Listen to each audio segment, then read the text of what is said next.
This is When Science Speaks, a new web series profiling innovative and interesting people working in science and technical fields, from academia to industry to the nonprofit world. We explore how to be a powerhouse advocate for science and your research, how to advance your career in meaningful ways that make you happy, and how to push back on the ongoing assault on science and other related issues of interest happening in the world.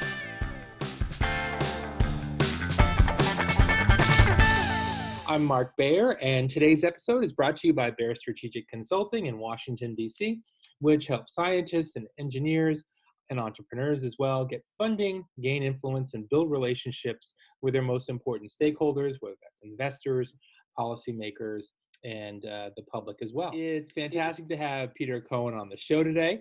Peter has the distinction of graduating from Swarthmore College with a degree in art history and electrical engineering, which is a combination you don't typically see, but which actually makes more sense when you think about it, and we'll get to that. And also, of course, his computer science master's and his MBA in a moment.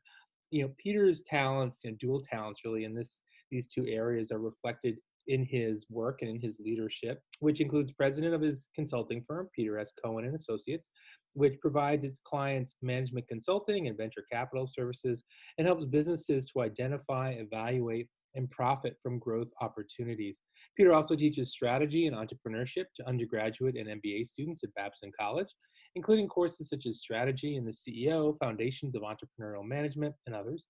He's been a visiting professor at leading universities abroad, conducted management training for Fortune 500 companies, IBM, Procter & Gamble, Oracle, many others, and led the Startup Strategy Offshore Elective for MBA students, which sounds really, really interesting, actually, in various different countries.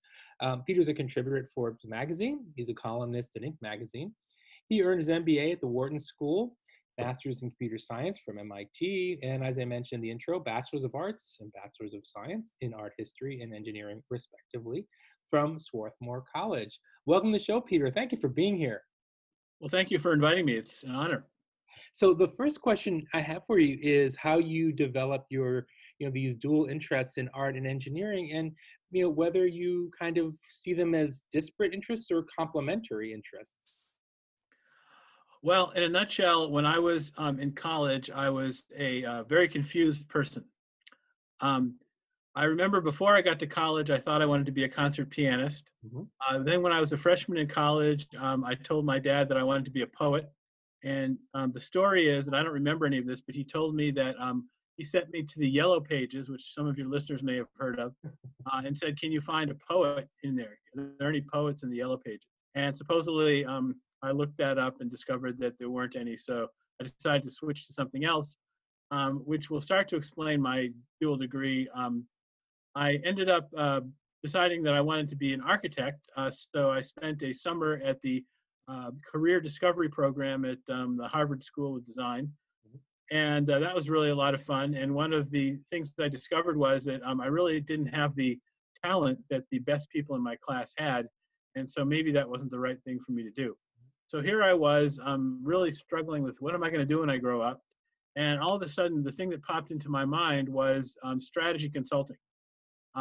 Back in those days, you couldn't get into strategy consulting unless you had an MBA. So I thought, well, I'll work for a few years and then I will apply for an MBA and then get into consulting. So I decided to complete my, I decided to major in art history to prepare me for architecture. And then I was also taking engineering courses, the core engineering courses for that as well. And then there was another part of my background, which I hadn't mentioned up until now, which was that when I was 13, I started to teach myself how to program computers, and it just seemed like a really easy and fun thing to do. So I was pretty good at computers. So to make a long story short, by the time I was at MIT, I was able to sort of skip the MBA part before I got into consulting. I worked for a consulting firm founded by 4 Sloan School professors. And I found myself extremely happy with that. I loved it. It was great. And then I decided to go and get my MBA. And after that, I went to work for somebody who at the time was the leading person in the world in strategy, a professor at Harvard Business School named Michael Porter. So I worked for him for several years. Right. Very cool. Yeah, no, definitely a luminary in the field for sure. And I'm wondering, just getting to this business question and the fact that your dad sent you to the yellow pages.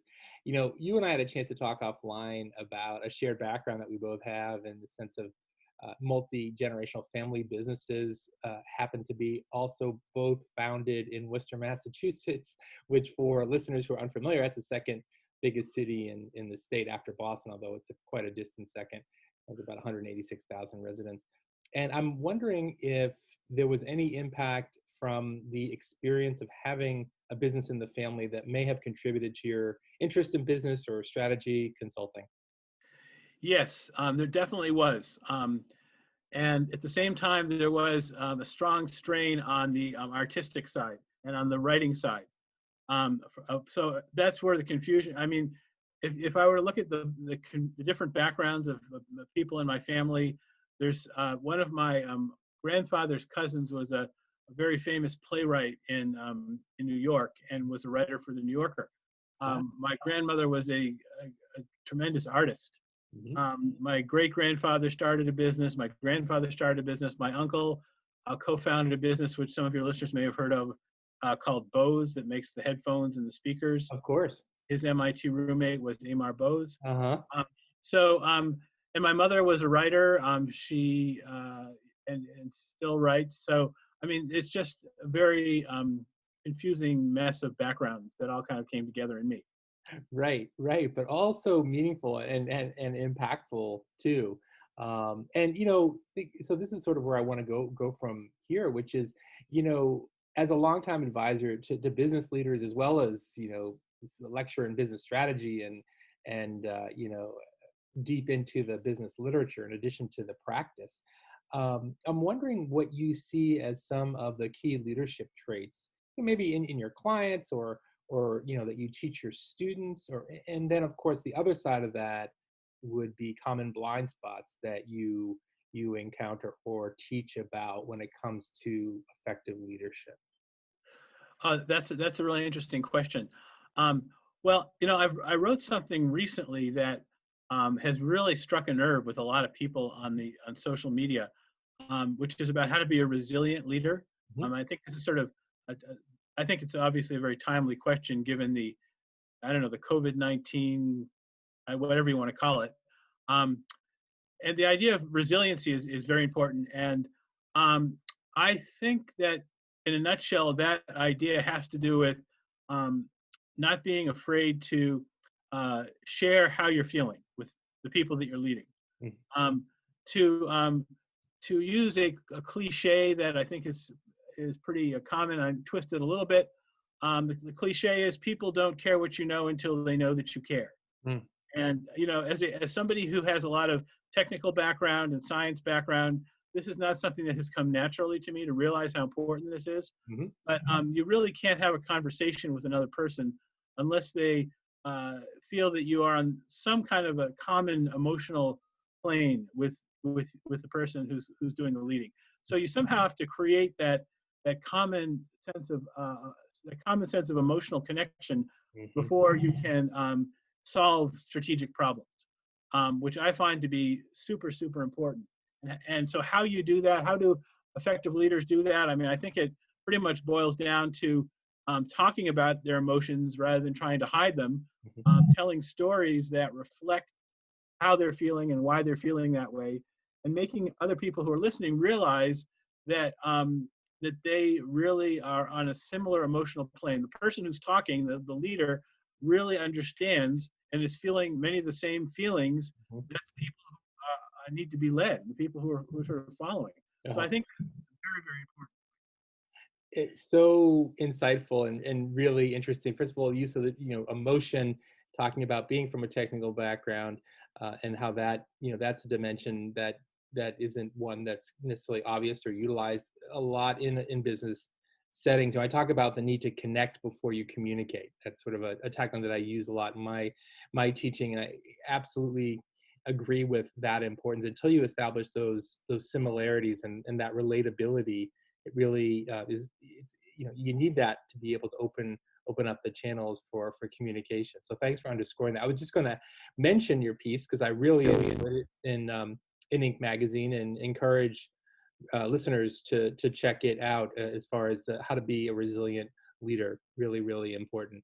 So you've been a highly visible writer, commentator, communicator, for many years, and you just pointed out, this need to show your feelings and show that you care and that you can relate to, what whether coworkers or whether they're employees or your management team is feeling, as a way of being a resilient leader and an effective leader. And yeah, I'm wondering what advice you have as as an engineer with engineering training, and also as a leader, for engineers, say, or people who aren't accustomed to doing that. What do you suggest? How should they go about trying to strengthen or get comfortable with showing that side of them when they're really not used to doing that? Well, I think I had to do this myself. I think that what it boils down to is that you can look at it from a purely analytical standpoint. You can look at people and think of them as machines who are seeking out a dose of dopamine in their somewhere in their brains, or some kind of a chemical that will make them feel good. And that chemical is created by stories that other people tell them that make them feel like they are part of a larger group. So this is one of the reasons why I find it very interesting when some politician is doing a superb job of galvanizing a particular portion of the population, and the people who don't agree with that person are trying to change their minds using data, using rational analysis, highlighting things that don't make sense, or they're morally wrong or illegal or whatever it might be. Mhm. They're completely missing the point, which is that all the people who are following this person are essentially drug addicts. They are getting a dosage of dopamine. I mean, it's not illegal drugs, but it's something is going on in their brain that whenever this person triggers them, it makes them feel a dosage of drugs that they need to make them feel connected to all the other people. They feel like they're in the know, and everybody who doesn't share their feeling is sort of on the outs. So that whole emotional process, I mean, this is sort of a misuse of the emotional connection. But I would say that in general, if you look at it in a positive way, what I do when I interact with people is, especially these days, given all the turmoil that's in people's lives, Mhm. I just sort of ask them how they are, and ask them how their family is, and ask them what's going on in their lives outside of any specific business topic that we're going to talk about. Mhm. Because I find that unless I can establish that that person is feeling okay and or has been heard, if they're having problems and challenges, if I'm not being sympathetic to them and understanding where they're coming from, we're not going to get anything done. Mhm. So I mean, I just find, and this is something that frankly, as I said, I'm more of a rational person than an emotional person. Don't have a high EQ. I always tell my students that EQ is not my strength. And in interacting with students, I mean, essentially, I don't know if this is precisely true, but they say that your evaluation by the students at the end of the semester is intuitively determined within the first half a second of the time that they interact with you. Uh, That's a bit, obviously it's an exaggeration, but there is something to the idea that you have to establish that emotional connection before you can expect to get anything done. And I know a rational person, as I am very hyper rational, I really like to do the rational stuff. I really like to talk about problem solving and concepts, and that really gets me, excited. But students won't care about that. Other people won't care about that unless, number one, they see that there is some kind of an emotional connection between me and them, and I understand how they're feeling emotionally, and then the second thing is that whatever it is that I think is so interesting and important, unless I can explain to them why it's going to help them out in their career, in their work, in their job this summer, in any kind of aspect of their life, how other people have benefited from it in very tangible ways, again, they're not going to care. Yeah. So you need to talk about these things before you can get down to the rational business at hand. I mean, I almost feel like our rational capability as human beings is like floating on this massive ocean of emotion. Uh-huh. It's for many more tens of thousands of years than the rational part of us. So we have to appreciate that before we can start using the hyper rational part of our beings to get things done. Right. I'm sorry, go ahead, Peter. No, that was it. Yeah, I was just going to say how much I love that, and I've experienced that. And really, that was one of the things that drew me to politics because, as you alluded to, it's not just the data and only the data. A quote that I like to highlight for folks is something that a PhD named Dr. Joe Hansen first said that I heard, which is that your data is not your story. It's a character in your story. It's part of it, but it's only one aspect. I sort of see it as it's necessary, but not sufficient. And then, as you've talked about the sequencing, and it's not what you lead with. You do need to lead with this connection. Otherwise, you don't get sort of past that, that toll booth, really. When there used to be toll booths, that juncture, whatever you want to call it, you don't get in.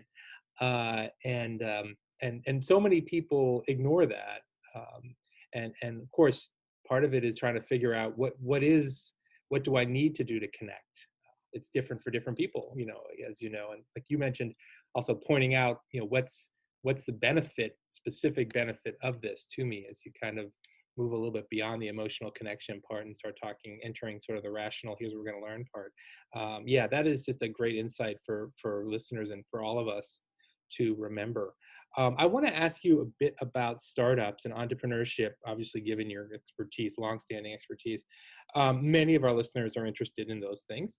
And I'm wondering if you, other than your coursework, your writings, you're doing some really cool stuff. Any other recommendations for books, trainings, conferences, other things like that could provide useful information or insights for listeners who just want to learn more about the startup ecosystem? Well, I've written 14 books. Oh, wow. Mm-hmm. And some of these books I think are really good. And they're also based on books that other people have written, which I think are really good. Mm-hmm. So let me tell you about a couple of other books that I think are really good that kind of had an impact on me. One of them is a book called Crossing the Chasm by Jeffrey Moore, which came out quite a while ago. Mm-hmm. But I found that to be a really interesting book because it talked about how do you start off getting your first customers, and how do you go from getting your first customers to getting a larger business. Mm-hmm. Connecting between picking the right first customers and then making those customers really happy, and then having them introduce you to other customers that will. So you turn your best customers into people who will promote your product for you. Mm-hmm. Most people don't like to talk to a salesperson. So if you can get your customer to be your salesperson, that's a good thing to do. And I think that's one of the key interesting points about the Crossing the Chasm book.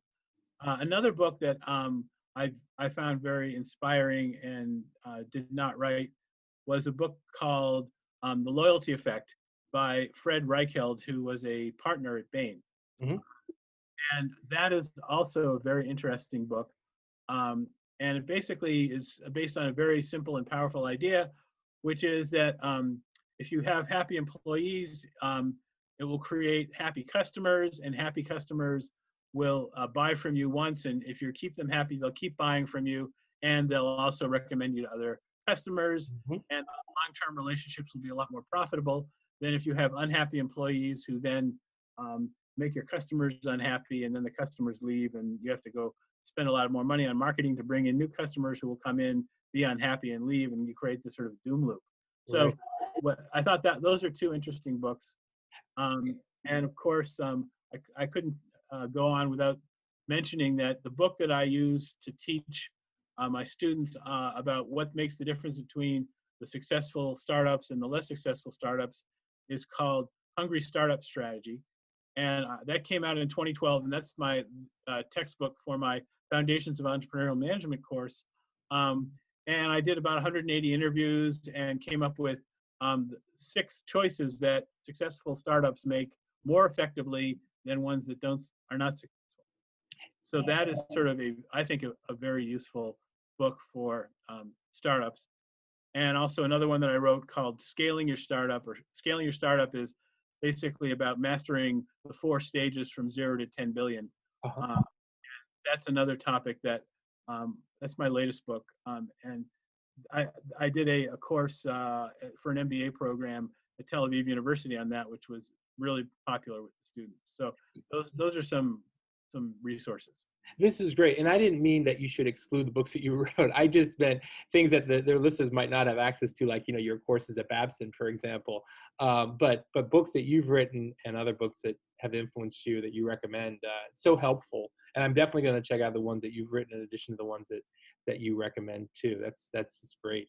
My last question for you, Peter, is what projects are you excited about right now that you're working on? I mean, obviously, COVID-19 has impacted everything around us, and that may have already impacted your teaching, what Babson is going to do on campus or not.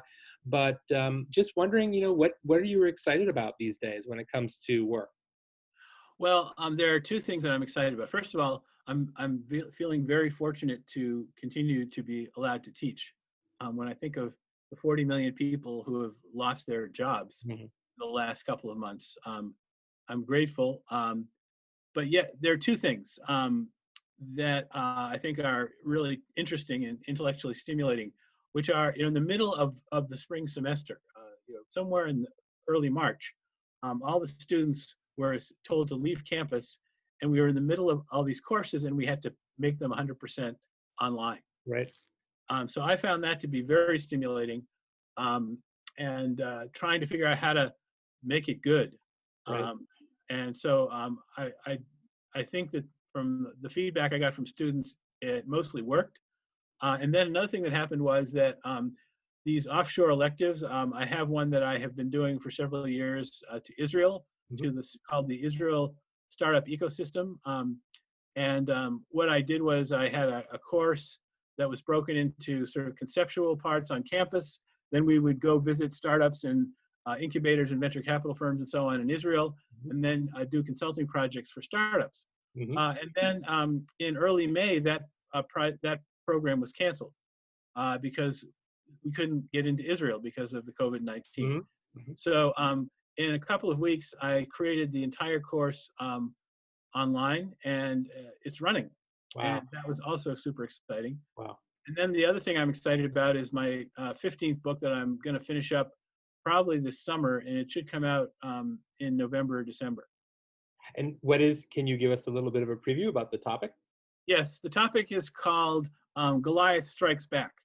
And the basic idea is that the kind of traditional narrative that we heard for a couple of decades was that startups are always disrupting big companies. But what I found in my research and what this book is about is examples of big companies that have found out how to build on their strengths and compete effectively with these so-called disruptive companies. Really, really interesting. Well, Peter, this has been a fantastic conversation. You've just, packed a lot of very valuable information and resources into a short amount of time, and given us some real insights to think about. And, first of all, congratulations and thank you for being able to make such a shift. I'm sure your students, as far as in real life to online, I'm sure your students feel really good about that. I'm sure you feel really good about that. And maybe that sort of inherent talent with computers maybe played a little bit of a role, perhaps. I don't know. But this was great. I really appreciate you taking the time out of your busy schedule to come on the show. Well, thanks for the opportunity, and I hope you have a great rest of the day, and maybe we can talk again sometime. That would be great. And thank you, listeners, so much for joining us on this episode of When Science Speaks. And I hope you'll be back next time for the next episode of When Science Speaks.